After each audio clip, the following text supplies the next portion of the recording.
The warehouse sat at the edge of Savannah, hidden behind rusted chain link and overgrown weeds. Isaiah Greer stood inside a room that should not have existed. Surveillance monitors lined the walls, showing live feeds of churches, community centers, homes, all black neighborhoods. His hands trembled as he reached for his radio. A voice behind him, calm and cold, said, "Put that down, detective." He turned. A white man in a tailored charcoal suit held up a badge. FBI. Everything Isaiah believed about justice died in that moment. 3 weeks before that warehouse changed his life forever, Isaiah Greer woke in his bed at 5:45 in the morning to the sound of grease popping in a cast-iron skillet. Renee was already up. She always was. He could hear her moving through the kitchen of their 3-bedroom house in a historically black neighborhood south of downtown Savannah, a house they had saved for over 6 years to buy a house with a creaking porch and a magnolia tree in the front yard that bloomed white every spring. He lay there for a moment, staring at the ceiling fan, feeling the weight of another day settle onto his chest before he swung his legs over the side of the bed. In the kitchen, Renee stood at the stove in her hospital scrubs, turning turkey bacon with a fork. Her badge from Memorial Health University Medical Center hung from a lanyard around her neck. At the table, their 9-year-old daughter Haley sat with a spiral notebook open in front of her, whispering spelling words to herself, mouthing each syllable with the fierce concentration that reminded Isaiah of his own mother. He kissed the top of Haley's head, poured himself coffee, and clipped his detective shield to his belt. This was his life. Small. Good. Earned. He had no idea that in 21 days it would be torn apart at the seams. Isaiah drove his unmarked sedan through the morning streets of Savannah, past the squares with their fountains and live oaks, past the tourists already lining up outside the brunch spots on Broughton Street, and pulled into the lot behind the Savannah Metro Police Department headquarters. The homicide bullpen on the 2nd floor was already half full when he walked in. He was one of 3 black detectives in a division of 19. The other 2 worked cold cases in a separate wing. Isaiah worked active homicides, and he was good at it. 12 years on the force, a solve rate that led the division for 4 of the last 5 years' commendations from 2 different chiefs. And yet he had been passed over for promotion to senior detective 3 times. Each time the position went to a white colleague with fewer years and a thinner case file.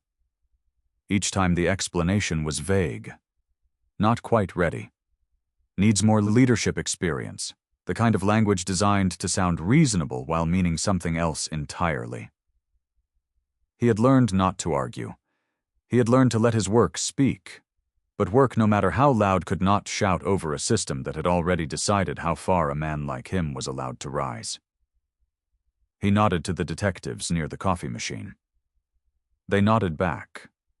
The conversation they were having, something about a fishing trip planned for the weekend, did not pause to include him. It never did. Isaiah sat at his desk and opened the new case file waiting for him. The name on the tab read, Dante Pendergrass. Age 22, African-American male, senior at Savannah State University, found dead in his off-campus apartment the previous evening. The initial classification typed neatly at the bottom of the intake form read probable accidental overdose. The file was thin. A few photographs, a preliminary toxicology flag, a single paragraph from the responding officer. It had already been stamped low priority. Isaiah studied the crime scene photographs with the same careful eye he brought to every case. Dante's apartment was small but immaculate. Books lined a shelf above the desk in neat rows. A laptop sat closed on the table beside a spiral notebook. The bed was made with crisp corners. There was no drug paraphernalia visible anywhere in the frame. No pipes, no needles, no residue, no empty bottles. Isaiah pulled Dante's background from the database. Dean's List student for 3 consecutive years. president of the campus civic engagement organization. Led voter registration drives in underserved neighborhoods across Chatham County. No criminal record. No prior drug flags in any system. Nothing about this file matched the word overdose. Isaiah stood and walked to Captain Philip Oglesby's office at the far end of the bullpen. Oglesby was a white man in his late 50s, with a face like a closed fist, thick through the shoulders with a crew cut that had not changed since the 1980s. He ran the homicide division the way a man runs a private club, with unwritten rules about who belongs and who is merely tolerated. Isaiah knocked on the open door. He laid out his observations calmly and professionally. The clean apartment, the absence of paraphernalia, the spotless background. He requested authorization to open a full investigation into Dante Pendergrass's death. Oglesby barely looked up from his computer screen. "It is an overdose, Greer. Open and shut. The talks came back positive. We have got real cases stacking up, and I need you on them." He slid 2 new case folders across the desk without another word. The message was as clear as it was familiar. A dead black college kid in a neighborhood the department rarely patrolled was not worth the paper his file was printed on. Isaiah took the folders and left without a word. That evening after his shift, Isaiah drove to West Savannah. Josephine Felder lived in a small clapboard house with a chain-link fence and a garden of roses along the walkway. She opened the door before he knocked, as if she had been standing there waiting for anyone to come. She was a retired schoolteacher in her early 50s, with reading glasses pushed up into her graying hair and hands that would not stop trembling. She led Isaiah through the house to Dante's childhood room. It was preserved like a museum. Debate trophies on the dresser, a framed photograph of Dante shaking hands with a Georgia state senator, notebooks stacked on the desk filled with handwritten plans for community organizing campaigns, outlines for voter education workshops, phone trees for neighborhood watch programs. Josephine grabbed Isaiah's arm with a grip that surprised him. "My son never touched drugs," she said. "Not once, not ever. He was fighting for something detective. He was fighting for all of us." She pulled a folder from beneath a stack of textbooks on Dante's desk. Inside were newspaper clippings and handwritten notes documenting increased police surveillance in black neighborhoods across Savannah. Unmarked vehicles, strange equipment on utility poles. Dante had been tracking something that frightened him enough to keep a record. Isaiah drove back to the precinct late that night, long after the bullpen had emptied. He sat alone under the fluorescent lights and pulled the full toxicology report from the system. He read it once, then twice, then a third time, his pulse climbing with each pass. The substance found in Dante Pendergrass's blood was not a recreational drug. It was midazolam, a pharmaceutical-grade sedative used in medical procedures and in certain law enforcement and military applications. It was nearly impossible to obtain on the street. It was not something a 22-year-old college student would stumble into at a party or buy from a dealer on a corner. This was not an overdose. Dante Pendergrass had been sedated and killed, and someone had gone to considerable trouble to make it look like an accident. Isaiah began his investigation the only way he could, in the margins working the Pendergrass case during his off hours while carrying his assigned caseload during the day. He told no one. Not Renee. Not his colleagues. He understood instinctively that whatever Dante had stumbled into was protected by someone with enough power to classify a murder as an accident and make it stick. His first stop was Savannah State University. The campus sat along Thunderbolt, bordered by the salt marshes of the Moon River, a historically black institution founded in 1890 with a pride that radiated from every brick. Students crossed the quad in groups, some laughing, some with headphones, and some carrying signs for an upcoming memorial vigil for Dante. The energy of the campus was alive but bruised, vibrating with grief, and the particular anger that comes when a community knows the official story is a lie, but cannot yet prove it. Isaiah found Jaden Eubanks in the campus library, sitting alone in a study carrel near the back windows. Jaden was 22 tall, with close-cropped hair and eyes that kept moving to the door. He was Dante's roommate and closest friend, and he was clearly terrified. Isaiah sat across from him and spoke quietly. He did not show his badge. He simply told Jaden that he believed Dante did not die the way the report said, and that he needed the truth. Jaden studied Isaiah's face for a long time before he spoke. In the weeks before his death, Dante had changed. He became jumpy suspicious. He started locking his laptop in his car instead of leaving it in the apartment. He told Jaden he had found something big, something dangerous. He said he had uncovered evidence of illegal electronic surveillance being conducted on black churches' community centers and the private homes of local civil rights leaders across Savannah. Dante would not say who was behind it, but he was meeting with someone regularly, someone he referred to only as the suit. Jaden said the name came from the fact that the man always wore expensive tailored clothing out of place in the coffee shops and campus hangouts where they met. Dante told Jaden that this man had initially approached him, claiming to want to help expose the surveillance. But in recent days, Dante had grown suspicious of the man's motives. He told Jaden he was keeping copies of everything in case something happened. Then something happened. Isaiah spent the next 2 days tracing Dante's digital footprint. His laptop had been logged into evidence by the responding officers, but noted as unremarkable and never examined. Isaiah could not access it without raising flags, so he took a different route. He pulled security camera footage from businesses near Dante's apartment and around the campus perimeter. Frame by frame, hour by hour, he reviewed the recordings. A pattern emerged. A white man, tall, gray-haired, always in a tailored suit, appearing in footage from a coffee shop on Broughton Street. The man met with Dante 4 separate times in the 2 weeks before his death. The same table each time near the back, away from windows. In one clip, Isaiah could see the man sliding a folder across the table. In another, Dante was leaning forward, visibly agitated, pointing at something on his phone. Back at the precinct, Isaiah faced the daily friction that had become the background noise of his career. He submitted a routine request for access to city traffic camera archives, standard procedure for any active investigation. His request was denied by Captain Oglesby without explanation. 40 minutes later, a white detective working a property crime case submitted an identical request and received approval before lunch. Isaiah filed the moment away in the place where he kept all such moments, a place that was getting crowded after 12 years. He did not react outwardly.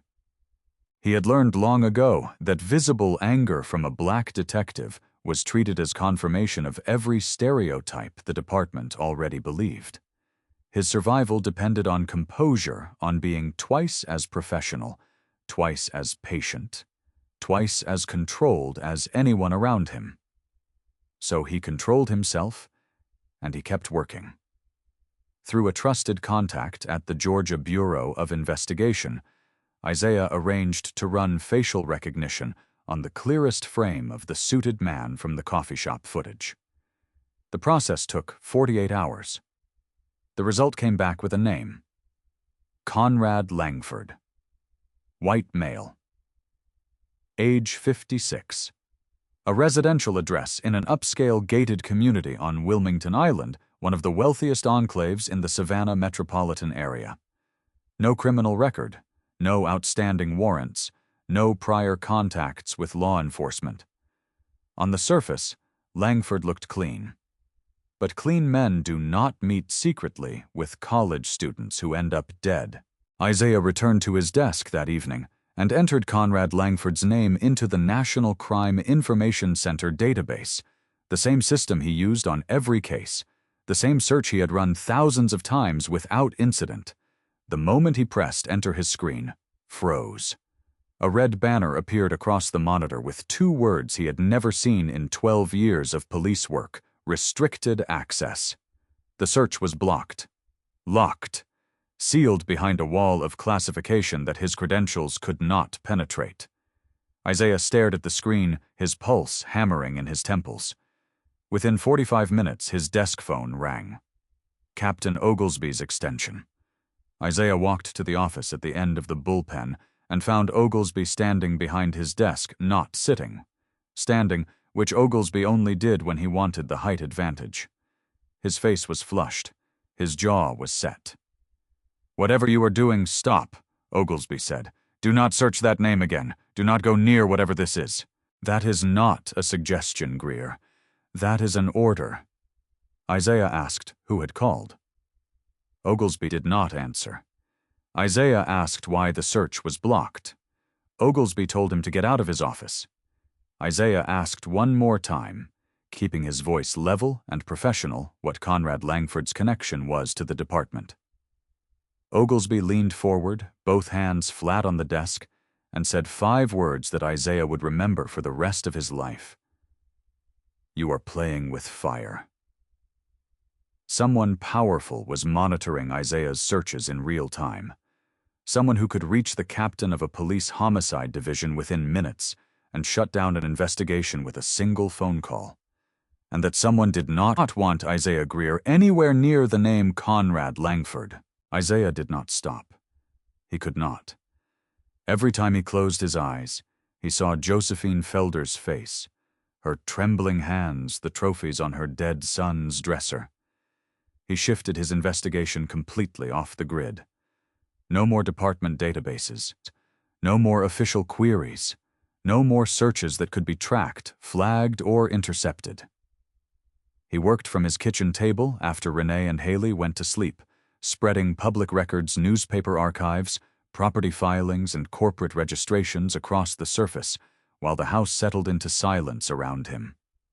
He used his own knowledge of Savannah, the city he had patrolled on foot for 3 years, before making detective to trace Conrad Langford's movements through the physical world rather than the digital one.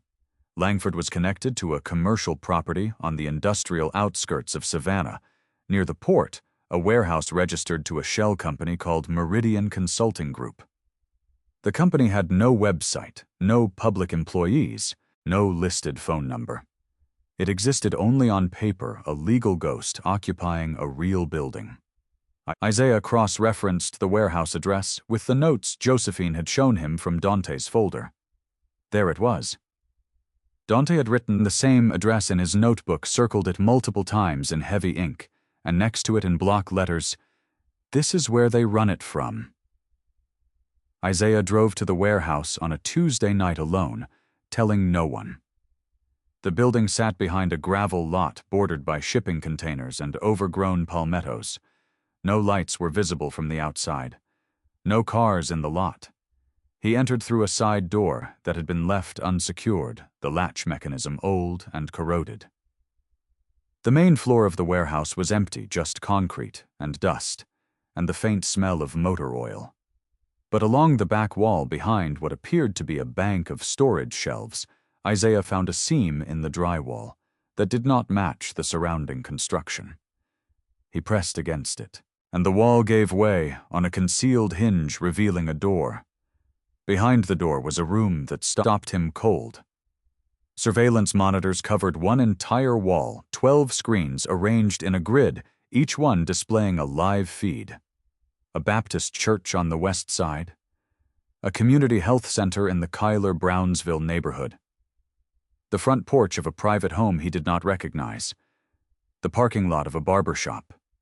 The interior of what appeared to be a meeting hall. All of them locations in black neighborhoods. Below the monitors sat a long table stacked with files, each one labeled with a coded case number. Isaiah opened the nearest file. Inside were photographs, phone records, email printouts, and GPS tracking logs for a black pastor whose name Isaiah recognized. The next file contained the same for a retired schoolteacher who ran a community tutoring program. The next, a local business owner. The next, an activist with the Savannah chapter of the NA. Wiretapping equipment was mounted on a rack against the opposite wall, receivers and transmitters and digital recorders with green indicator lights blinking steadily in the dim room. Isaiah felt his hands begin to shake. He pulled out his personal phone and began photographing everything: the monitors, the files, the equipment, the wiring, the coded labels. He shot over 100 images in less than 10 minutes, his breath coming fast, sweat forming along his hairline. He understood the magnitude of what he was looking at. This was not a criminal operation in the traditional sense. There were no drugs here, no stolen goods, no counterfeit money. This was organized, systematic, institutional surveillance of an entire community of black citizens. Every feed, every file, every wire, targeted at people whose only shared characteristic was the color of their skin and their willingness to organize to lead to speak. Isaiah reached for his radio. He was going to call it in. Protocol demanded it. Law demanded it. 12 years of training told him to report what he had found. And then the voice came from behind him, calm as still water. "Put that down, detective." Isaiah turned. Conrad Langford stood in this doorway. He wore a tailored charcoal suit and an expression of total control. In his right hand, held at chest height, was a badge. Not Savannah PD, not Georgia Bureau of Investigation. Federal Bureau of Investigation. Special Agent Conrad Langford. The man said, his voice carrying the practiced authority of someone who was accustomed to obedience. "This facility is a classified federal counterintelligence operation. You are trespassing on federal property. Put down your phone, step away from the equipment, and leave this building immediately." Isaiah did not move. He looked at the badge, at the monitors behind him, at the files containing the private lives of hundreds of black citizens. "Dante Pendergrass," Isaiah said. "He was 22 years old, Dean's List, community organizer. He is dead, and you met with him 4 times before he died." Langford's expression did not change, not a flicker. "That young man's death is regrettable," he said. "It has nothing to do with this facility." "Then why was your name in his notebook?" "Detective Greer, I am giving you a professional courtesy that I am not required to give. Walk out of this building, hand over your phone, and go home to your family." It was the way he said the word family that changed the temperature of the room. Langford stepped closer.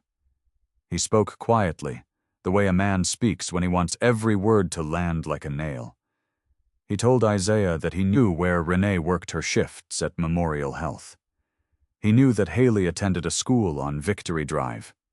He knew the route Isaiah drove home every night, which streets he took, which intersection he always waited at because the light was long. He told Isaiah that he had a good life for a man in his position.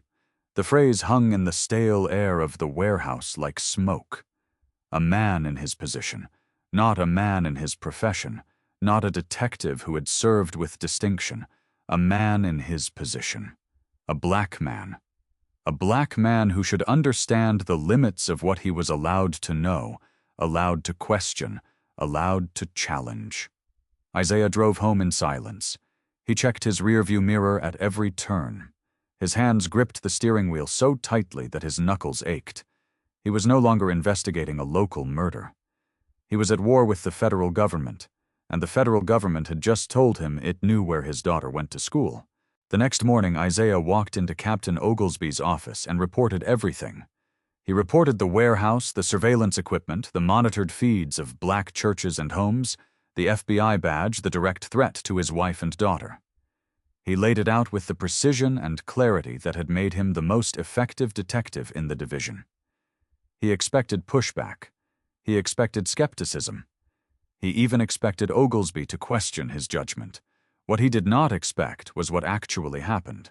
Oglesby listened in complete silence, and when Isaiah finished, the captain did not reach for his phone to call the FBI's field office.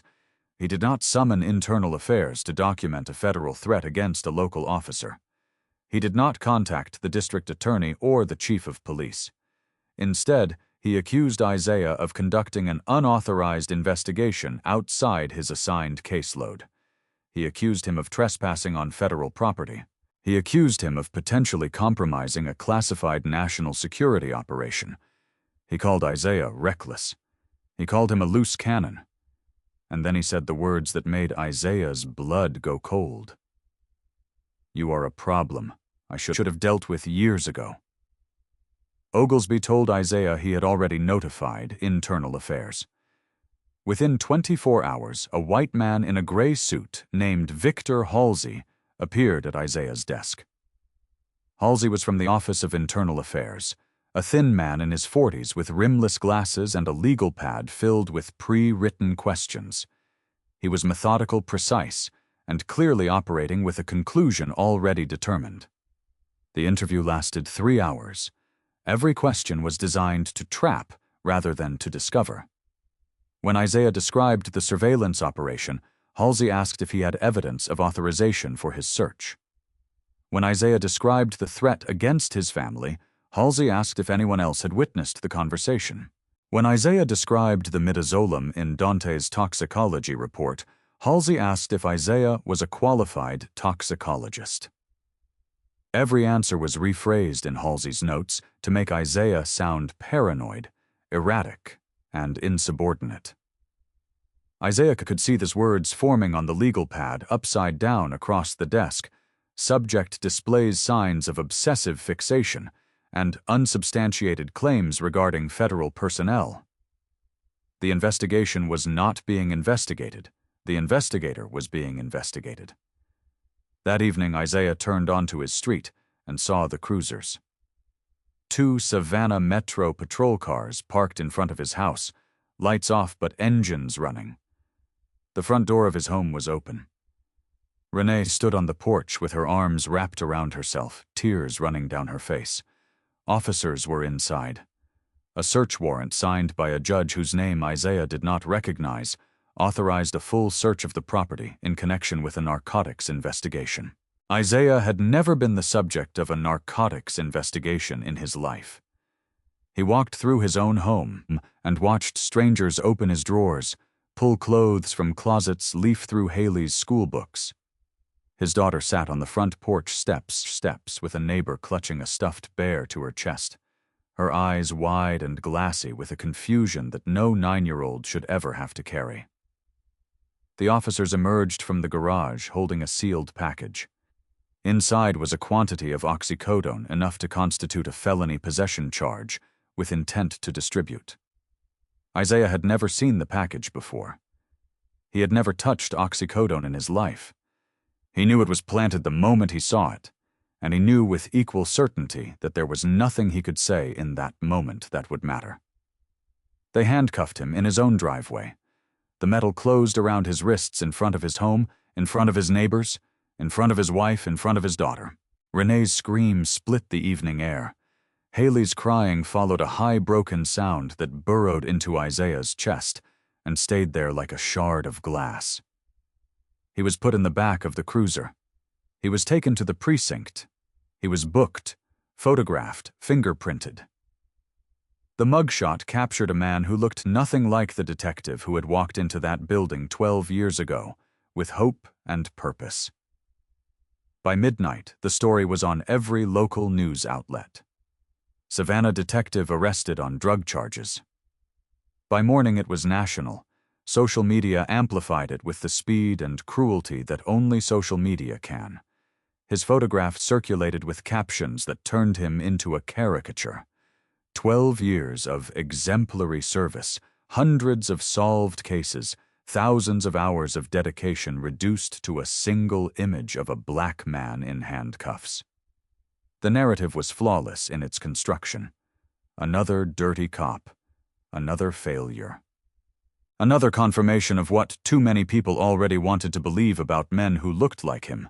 Isaiah was released on bond the following afternoon, suspended without pay, his badge and service weapon confiscated. He drove home to a house that no longer felt safe, sat at the kitchen table across from Renee, and looked into the eyes of the woman who had believed in him since they were 20 years old. She was terrified, shaking, exhausted from a night without sleep. But she reached across the table and took his hands and said 4 words. "I believe you, Isaiah." He held on to those words the way a drowning man holds onto a rope. The weight of it all pressed down on him, the injustice, the betrayal, the institutional machinery that had been weaponized against him with the efficiency of a machine built specifically for this purpose, the purpose of destroying a black man who dared to look behind the curtain. That night, as he left the precinct after collecting his personal belongings from his desk, a young black patrol officer named Calvin Stokes passed him in the hallway.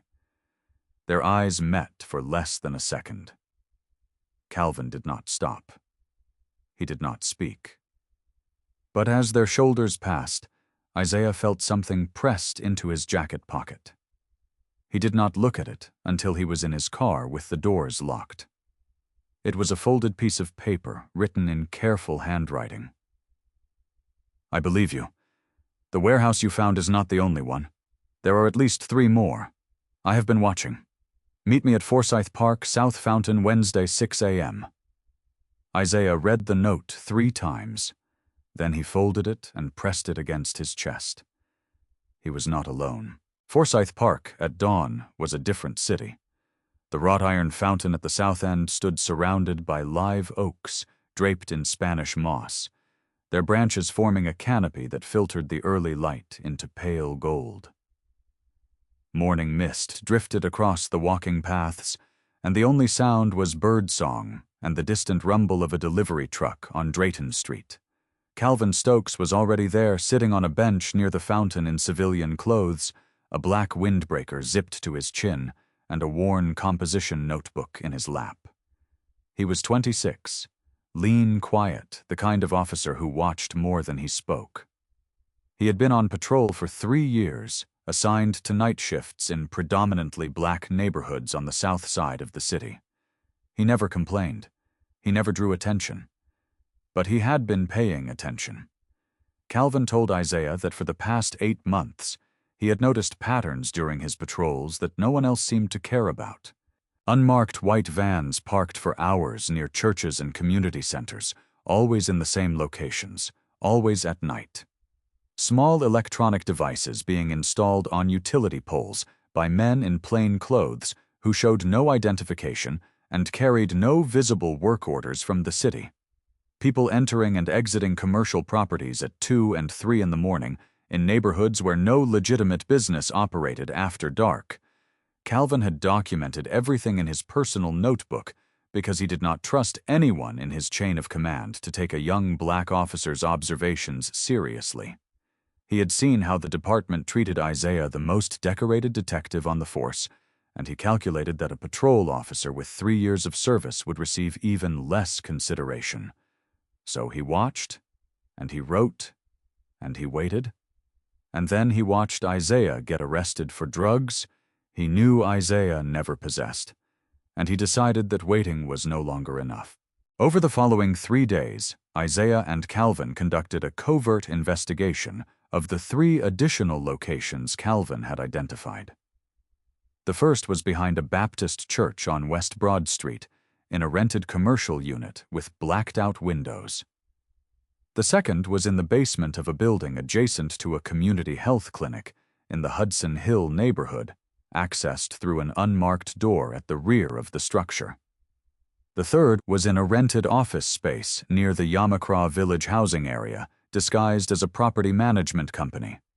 Each location contained variations of the same setup Isaiah had found in the original warehouse: surveillance monitors, recording equipment, files on community members, coded case numbers that matched the system used in Langford's facility. The scale of the operation stunned even Isaiah, who had thought he understood what he was dealing with. This was not one warehouse. This was a network, spread across the city, embedded in black neighborhoods like parasites, monitoring every aspect of community life. Isaiah photographed everything at each site.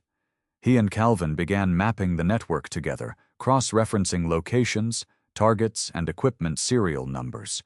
The surveillance operation encompassed hundreds of targets, every single one of them African American.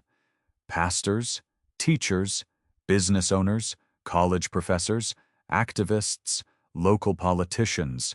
The files contained phone records, email, transcripts, GPS tracking data, and transcripts of private conversations recorded inside people's own homes and churches, in the places where they were supposed to be safe, where they spoke freely because they believed no one was listening. Isaiah began to understand the true nature of what they had uncovered. This was not a rogue agent running an unauthorized side project. This was a coordinated, funded institutional operation targeting an entire racial community. The equipment was professional grade. The filing system was standardized. The operational security was sophisticated. Money was behind this, real money, the kind that came with budget lines and approval chains, and someone signing off at a level high enough to make it official. Isaiah thought about the history he had studied in college, about the FBI's COINTELPRO operations in the 1960s and 70s, the systematic campaign to surveil, infiltrate, and destroy black civil rights organizations. The wiretaps on Martin Luther King Jr., the infiltration of the Black Panthers, the anonymous letters designed to break apart marriages, friendships, and movements. He had studied it as history. Now he was standing inside its present-day descendant. On the third night in the Yamakra village facility, Isaiah found a file cabinet marked with color-coded tabs.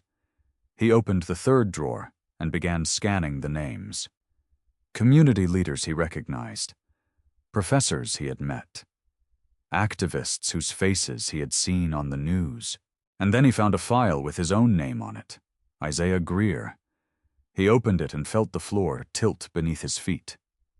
They had been monitoring him since the day he joined the Savannah Metro Police Department 12 years ago.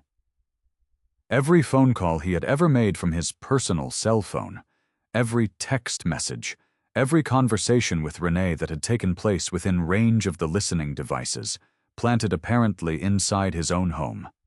Every case he had worked, every promotion he had been denied. There were notes in the margins written in a tight, angular hand that he would later learn was Langford's assessing whether Isaiah was a manageable asset or a potential threat. The assessment had been updated quarterly for 12 years.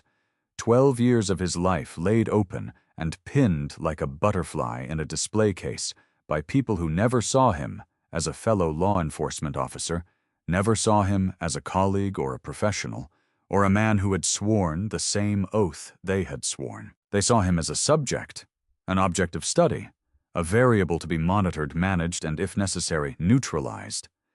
And the racial discrimination he had endured at the department, the denied promotions, the excluded conversations, the cases dismissed, the requests blocked, none of it had been random. None of it had been the unfortunate result of individual bias. It had been cultivated, designed. The racism was the tool, and the FBI was the architect. Conrad Langford's response was swift and surgical. 3 days after Isaiah and Calvin completed their documentation of the surveillance network, Langford appeared at Memorial Health University Medical Center, where Renee worked the day shift. He did not approach her. He did not speak to her. He simply sat in the hospital cafeteria for 1 hour, reading a newspaper positioned at a table directly in Renee's line of sight from the nurse's station. When she noticed him, and their eyes met, he looked up from the paper, offered a small, deliberate smile, and left. Renee called Isaiah from the bathroom. 15 minutes later, her voice cracking, her breath shallow. She told him there was a man at the hospital, the same man Isaiah had described, the charcoal suit, the gray hair, the cold eyes. She said he just sat there. He just smiled. And then he walked away. That smile was the message, and the message was clear. We can reach your wife whenever we choose, wherever she is. And there is nothing you can do about it. Isaiah felt something shift inside his chest, a sensation he had never experienced in 12 years of police work. Not on the worst crime scenes, not in the most dangerous neighborhoods, not in any confrontation he had ever faced. It was helplessness. Total, suffocating helplessness against a power that operated above the law because it was the law. The fabricated drug charges advanced through the system with a speed that defied every procedural norm Isaiah had ever observed. Cases like his typically took months to move through pretrial motions. His was fast-tracked in weeks. His court-appointed attorney, a well-meaning but overwhelmed public defender, carrying a caseload of over 150 clients, told Isaiah that the evidence was overwhelming. The drugs found in the home, testimony from fellow officers who claimed under oath that they had observed behavioral changes in Isaiah over the preceding months, financial records showing deposits of unexplained cash into a bank account at a Savannah credit union, an account Isaiah had never opened, never seen, never known existed. Every piece of evidence was fabricated, but it was fabricated with institutional precision, the kind of precision available only to people with access to law enforcement databases, banking systems, and the cooperation of officers willing to lie under oath. The press coverage continued to dismantle Isaiah's reputation with mechanical efficiency. A second round of stories featured anonymous quotes from unnamed colleagues describing Isaiah as unstable, confrontational, a detective who never fit in with the culture of the division. The racial subtext of that phrase was a blade wrapped in velvet. Never fit in. The comment sections beneath the articles filled with openly racist attacks, mugshot memes, jokes about corruption, the casual, gleeful destruction of a black man's dignity by strangers who knew nothing about him and did not care to learn. Haley came home from school on a Thursday afternoon, with tears running down her face and her backpack dragging on the ground behind her. Other children had called her father a criminal, a drug dealer, a dirty cop. She walked through the front door, dropped her bag on the floor, and looked up at Isaiah with the most devastating question a child can ask a parent. "Daddy, is it true?" Isaiah knelt in front of his daughter. He took her face in both of his hands. He looked into her eyes, brown and wide and full of a pain no 9-year-old should have to carry, and he told her the truth. He told her that he had found something terrible being done to people who looked like them. People in their neighborhoods, their churches, their schools, and that the people responsible wanted to make sure no one would believe him. He told her that sometimes telling the truth made powerful people angry, and that those people would do anything, say anything, destroy anything to keep their secrets safe. He told her that her father was not a criminal, that he had never been a criminal, that his only crime was refusing to look away. Haley wrapped her arms around his neck and held on, and Isaiah held her back, and he felt the full weight of what had been taken from him settle onto his shoulders like concrete. Raymond Lyles, the black city councilman who represented the district where Isaiah lived, had initially expressed private support when Isaiah first approached him weeks earlier. But on a Friday morning, Lyles held a press conference outside City Hall. Standing before cameras and microphones, he said he was deeply troubled by the allegations against Detective Greer, and that he believed the justice system should be allowed to run its course. The words were meaningless by design, a perfectly calibrated statement of abandonment dressed in the language of due process. That night, reviewing the surveillance files he had copied from the Yamacraw village site, Isaiah found Lyles's name in the system. The councilman was being monitored too. Phone calls, meeting schedules, financial records. And according to a note in the file, Langford had visited Lyles privately at his district office 2 days before the press conference. Lyles had not abandoned Isaiah out of cowardice alone. He had been silenced by fear, the same fear that Langford wielded like a scalpel, cutting precisely, leaving no visible wound. On a Saturday night, Isaiah sat alone in his car on River Street, watching the lights of the Talmadge Memorial Bridge reflect on the dark surface of the Savannah River. He was broke, disgraced, facing prison on charges he did not commit. His wife was terrified. His daughter was suffering. His name had been reduced to a cautionary tale. Another black man who flew too close to the sun and got burned. For the first time in his life, he considered surrendering, taking a plea deal, serving his time quietly, protecting his family by accepting the lie, by letting Langford and Oglesby and the entire machinery of oppression win, because fighting it was destroying everything he loved. His phone rang. The caller ID showed Josephine Felder. Her voice was shaking when he answered, but not with grief this time. This was urgency. This was fire. She had been going through Dante's belongings one more time, packing up his room at her house, sealing boxes, folding clothes, doing the terrible work of organizing a dead child's possessions. Inside a hollowed-out copy of The Autobiography of Malcolm X on Dante's bookshelf, hidden in a cavity carved carefully into the pages, she found a flash drive. Dante had placed it there deliberately, strategically, knowing that if someone came looking for his evidence, they would search his laptop, his desk, his phone. They would not think to look inside a book. Her voice steadied as she spoke. "My son was smarter than all of them, Detective. He left something behind." Isaiah turned the key in the ignition. The engine caught. The fight was not over. Isaiah and Calvin met Josephine Felder at her home in West Savannah at 11 o'clock that night.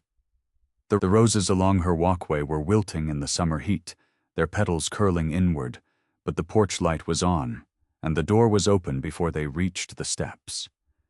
Josephine stood in the doorway holding a small black flash drive between her thumb and forefinger, her arm extended, her eyes fixed on Isaiah's. "Whatever is on this drive," she said, "my son died for it. It had better mean something." Isaiah took the drive from her hand and promised her it would. They could not use any device connected to the department or to any network that might be monitored. Calvin, who had studied computer science at Georgia Southern University before changing course and entering the police academy, suggested a rented motel room on the outskirts of the city, paid for in cash, using a borrowed laptop purchased second-hand from a pawn shop on Abercorn Street. They set up in a room at a motor lodge near Interstate 95, the kind of place with thin walls and parking lot lights that buzzed with insects. Calvin connected the flash drive and immediately encountered encryption. The files were locked behind a password wall, layered and sophisticated. Dante had protected his evidence with the care of someone who understood that the wrong person finding this drive could mean its destruction. They spent 3 hours trying combinations, biographical details, dates, names, addresses. Nothing worked. Isaiah paced the small room, his shadow stretching across the walls each time he passed the lamp. Then Calvin paused. He looked at the password prompt and asked Isaiah a question. What would matter most to Dante? What date would he choose that meant something beyond himself? Isaiah thought about the young man he had come to know through Josephine's memories, through Jaden's testimony, through the notebooks filled with civic engagement plans. Dante was not fighting for himself. He was fighting for his community, for the right of Black Americans to organize, to vote, to live without surveillance and suppression. Isaiah said, "Try the 15th Amendment, February 3, 1870. Calvin typed the date. The drive opened. The screen filled with folders, hundreds of files organized with meticulous care. Audio recordings, financial documents, operational memos, photographs, correspondence. Dante Pendergrass had conducted a one-man investigation of extraordinary scope and courage, gathering evidence with the patience and precision of a trained intelligence analyst, all while attending classes and running a campus organization, and knowing on some level that the people he was investigating had the power to end his life. The first critical file was an audio recording. Conrad Langford's voice captured through a phone call discussing the surveillance operation in explicit and unmistakable terms. He named specific targets by their full names. He described the types of monitoring being conducted: phone taps, GPS tracking, in-home audio capture. He referred to the operation by a code name, Operation Quiet Shepherd, and he described its stated purpose in the sanitized language of bureaucratic evil: monitoring and managing communities of interest to prevent domestic radicalization. Communities of interest. The phrase was a coffin built from words designed to contain an entire race within the framework of suspicion to make black civic engagement synonymous with threat to transform the constitutional right of assembly into probable cause for surveillance.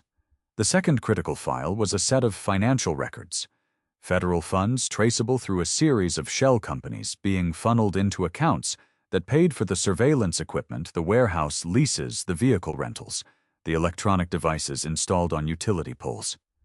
The money trail was clear, documented, and damning, showing a sustained flow of taxpayer dollars into an operation designed to suppress the civil liberties of Black Americans. The third file was the one that made Calvin push back from the laptop and put his hands over his face. It was an audio recording of Langford speaking to an unknown person, a conversation captured by Dante through means Isaiah could not determine, but that demonstrated a level of access that must have terrified Langford when he discovered it. Langford's voice said, "The Pendergrass kid has copies of everything. If this gets out, we are done. Handle it. Make it clean." The unknown voice responded with a single word. Understood. There it was. Dante Pendergrass's murder ordered in plain language recorded by the very person it was meant to silence. The flash drive contained one final folder labeled with a single word, Insiders. Isaiah opened it.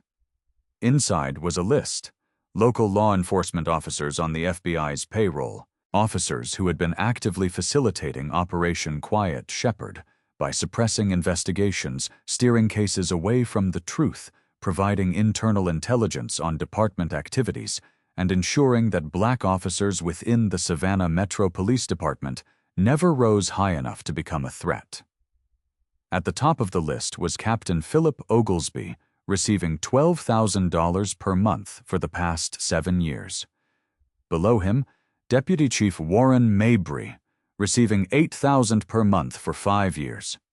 Below him, Victor Halsey, the internal affairs investigator who had spent 3 hours trying to make Isaiah sound insane, receiving $6,000 per month for 4 years. 3 additional officers followed, each with their own payment schedules and assigned duties within the operation. The entire command structure above Isaiah had been purchased.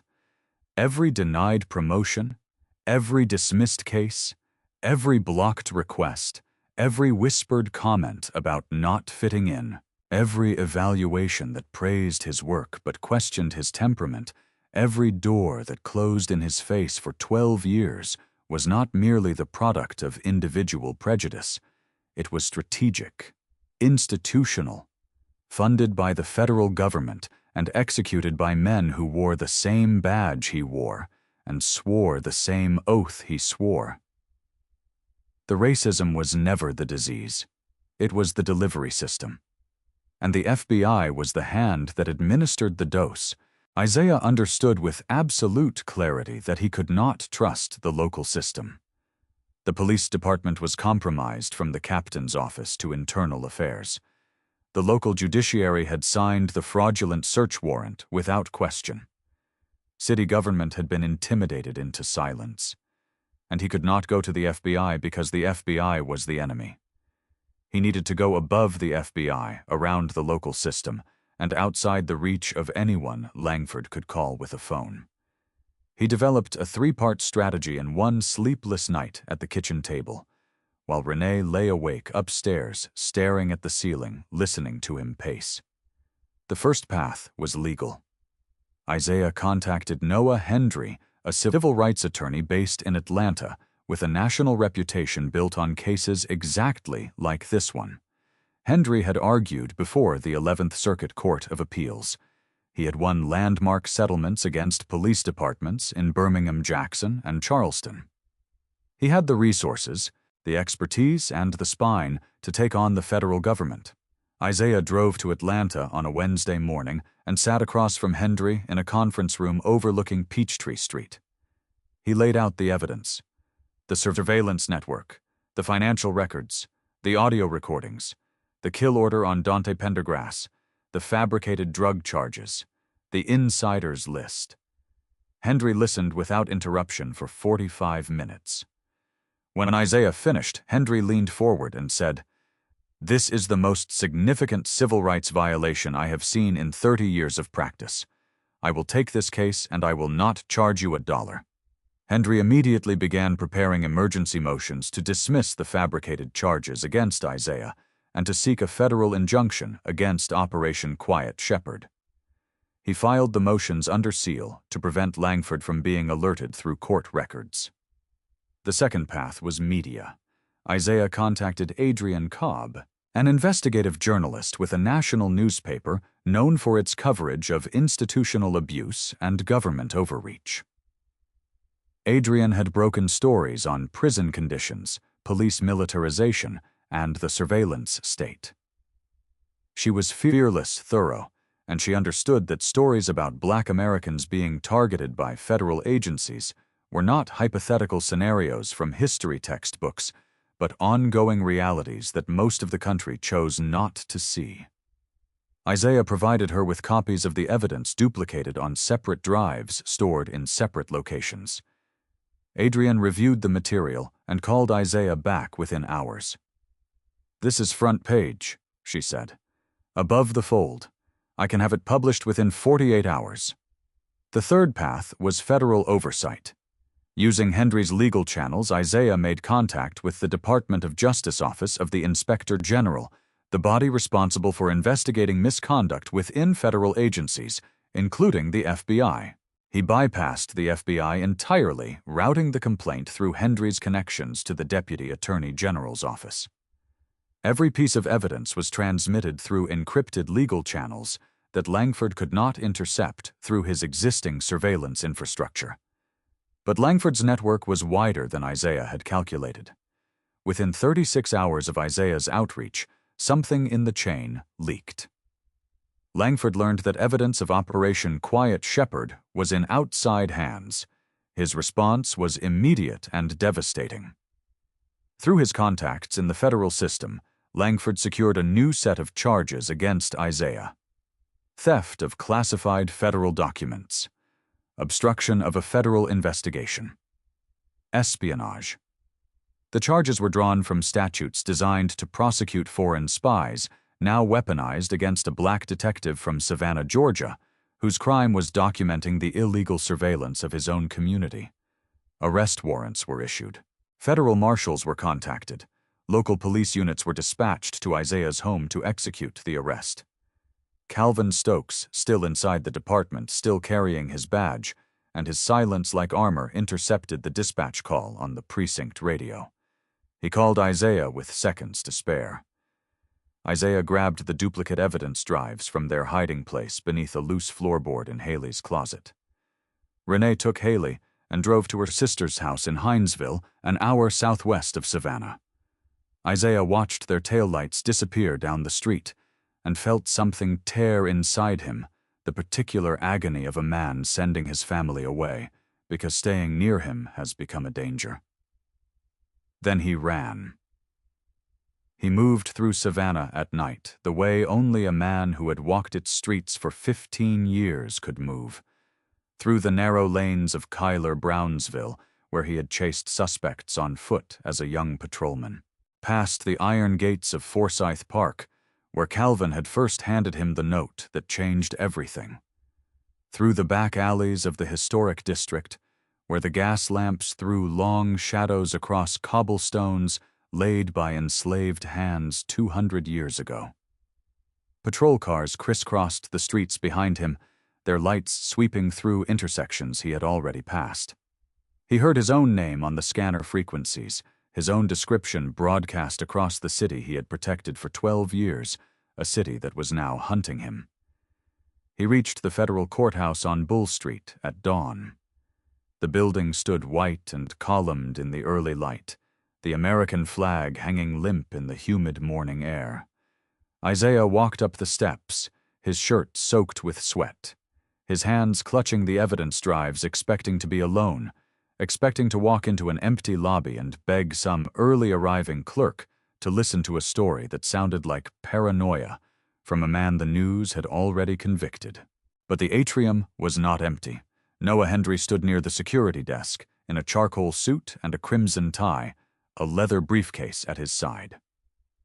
An emergency hearing had been filed and scheduled for 7:30 that morning. Adrienne Cobb stood near the east windows, her press credentials around her neck, her phone recording video. Her story had gone live on the newspaper's website at 5 o'clock that morning, 3 hours before the courthouse doors opened. It was already the most read article on the site. Josephine Felder stood near the center of the atrium, her back straight, her chin raised, wearing a photograph of Dante pinned to the lapel of her coat. She had driven from West Savannah in the dark, alone, because she had promised her son that his death would mean something, and she intended to keep that promise in person.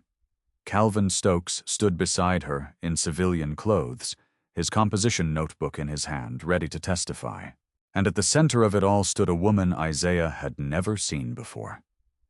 She was an African-American woman in her late 40s, wearing a dark navy suit and an expression of absolute authority.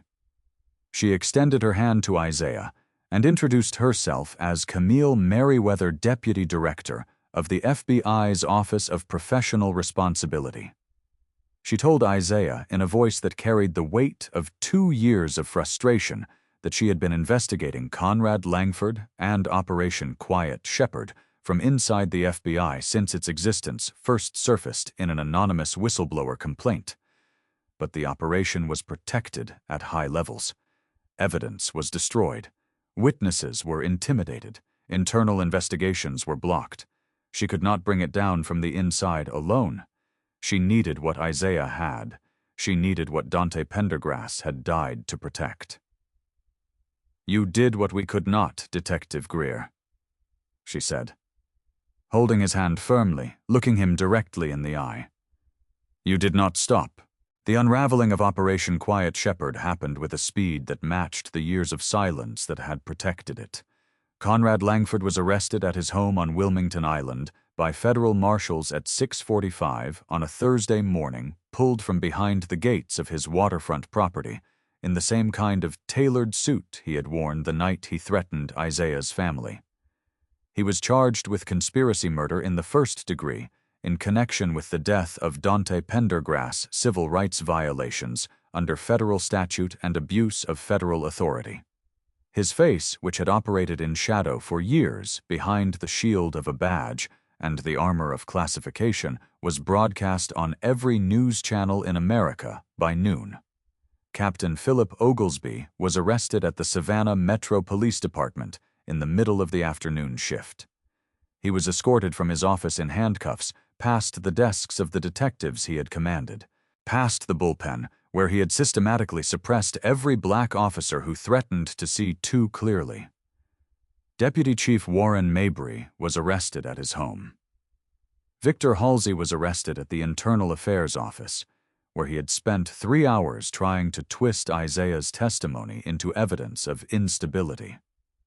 The 3 additional compromised officers named in the insider's file were taken into custody at separate locations across the city.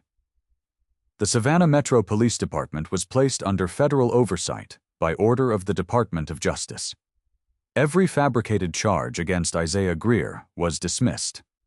The judge, a veteran of the federal bench with 32 years of service, issued a personal apology on the record, calling the prosecution a stain on the justice system and a weaponization of the law against the very officer who upheld it. Isaiah's badge was returned to him. His service weapon was returned to him. He was reinstated with full back pay for every day of his suspension. He accepted these things quietly, without celebration, because he understood that what had been taken from him, the time, the dignity, the sense of safety in his own home, the innocence of his daughter's understanding of the world, those things could not be returned by a judge or a paycheck. Dante Pendergrass's death was officially reclassified as a homicide. The murder was ruled to have been committed at the explicit direction of Conrad Langford, carried out by operatives whose identities were being pursued by federal investigators. Josephine Felder stood on the courthouse steps on a Friday morning and addressed the assembled press. She did not cry. She had spent all her tears in private in the quiet of her son's empty room, holding his books, smelling his pillow. Before the cameras, she was granite. She spoke her son's name. She said it 3 times slowly, so that every microphone and every ear in the country would carry it. Dante Pendergrass. She told the world what he had fought for. She told them what he had discovered. She told them what he had died protecting. She told them that a 22-year-old college student with a notebook and a flash drive had done what the most powerful law enforcement agency in the country could not or would not do, and that his courage had exposed a system designed to keep an entire race of people under surveillance and under control. The city of Savannah held a memorial for Dante on the campus of Savannah State University. The Student Civic Engagement Center was renamed the Dante Pendergrass Center for Justice and Community Action. Hundreds of people attended. Students, faculty, pastors, neighbors, families from the neighborhoods that had been watched, recorded, and cataloged without their knowledge or consent. Isaiah stood near the back of the crowd. Renee on one side, Haley on the other, their hands intertwined. He listened to the speakers and watched the faces in the crowd and felt something he had not felt in weeks, the cautious return of a belief that the systems built to oppress could be challenged, dismantled, and rebuilt. Isaiah was offered a promotion, not the one he had been denied 3 times, but something new. The Savannah Metro Police Department, under federal oversight, created a civil rights crimes unit, the first of its kind in the city's history, and Isaiah was asked to lead it. He accepted. On a quiet Saturday morning a week later, Isaiah drove alone to Bonaventure Cemetery. The cemetery sat on a bluff above the Wilmington River, its paths winding through centuries-old live oaks and headstones, softened by moss and salt air. He walked slowly, his footsteps quiet on the sandy ground, until he found Dante Pendergrass's grave. The headstone was simple. Name, dates, a line chosen by Josephine. He fought for those who could not fight alone. Isaiah knelt beside the stone. He reached into his pocket and pulled out his old detective badge, the one that had been taken from him the night he was arrested, the one that had been returned to him by a judge's order. He placed it on the headstone, leaning it against the granite. He spoke quietly. He told Dante that he had kept going, that his fight had mattered, that the evidence he had hidden inside a book had reached the people who needed it, that his name would not be forgotten, that the center bearing his name on the campus he loved would carry his mission forward. Isaiah stood. The morning light filtered through the canopy above, dappling the ground with shifting patterns of shadow and gold. His phone rang. He pulled it from his pocket and looked at the screen. Camille Merriweather. He answered. Her voice was steady but carried an urgency he had not heard before. She told him that in the weeks since Langford's arrest, the investigation into Operation Quiet Shepherd had expanded beyond anything they initially anticipated. The program was not unique to Savannah. Identical surveillance operations had been identified in 12 other cities across the American South.